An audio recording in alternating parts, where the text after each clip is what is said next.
সালাম। হ্যাঁ, ভাত খাও না কেন বাবা? মাসালা খাবো না। জোরে বলো, বোঝা যায় না। মাসালা খাবো না।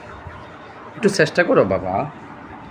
এই যে আব্দুল সালাম রে আজকে আমি মানে মাছ ছাড়া খাবার খাওয়ার জন্য চেষ্টা করতেছি, কারণ সবসময় মাছ দিয়ে খায়।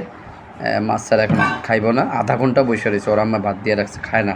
4টা আইটেম দিছি, এই যে ভেজিটেবল, শাক, ভাজি, আলু ভর্তা, খাইব না। এই যে আইনারি করতেছে, খাইব না মাছ ছাড়া।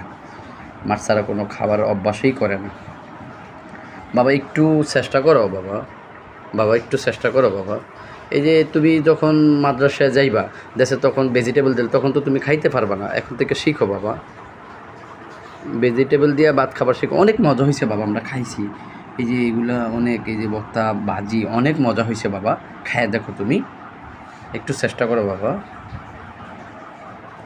বলছে যে সন্তানকে অভাব শিখাইতে বা এই যে এরকম মাছ ছাড়া, মাংস ছাড়া খাবার শিখাইতে, তাহলে না সন্তান শিখবে।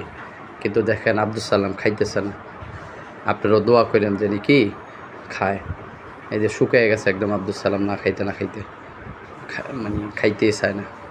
একটু খাও বাবা, খাও বাবা, খাবার শিখতে হয়, তাহলে মানুষ তোমাকে ভালো বলবে যে আব্দুল সালাম ভালো ছেলে, সব কিছু দিয়ে খায়।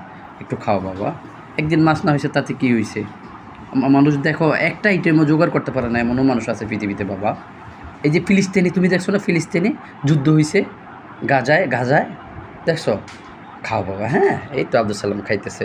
ফিলিস্তিনি ওরা দেখছো খাবারই পায় না, আর তুমি তো এত সুস্বাদু খাবার পায়ও খাও না। ওরা খাবারে পায় না, ওরা ঘাস খাইছে জানো। তুমি খাও, হ্যাঁ খাইবা বাবা এখন থেকে ভেজিটেবল দিয়ে খাইবা বাবা, বাবার কথা দাও।